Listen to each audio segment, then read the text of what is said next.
Vice Ganda nagsalita sa isyong asar siya kay Eisner. Hindi pinalampas ni Vice Ganda ang kumakalat na chismis na di umano'y naiinis siya sa kilalang content creator at kasalukuyang PBB Celebrity Collab housemate na si Eisner.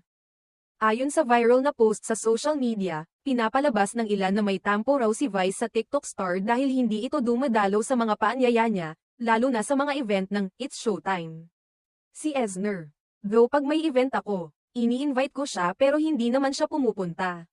Yung unkabogable ko ilang beses ko rin siya ini-invite pero hindi siya pumupunta.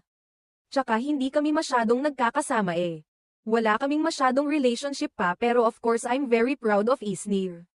Brilliant. Bagamat maayos at puno ng pag-appreciate ang kabuuan ng kanyang sinabi. Pinalabas ng ilang netizens na tila may bahid ng panglalait o tampo ang kanyang pahayag. Dahil dito, umani ng iba't ibang reaksyon online, may naniniwalang may isyu nga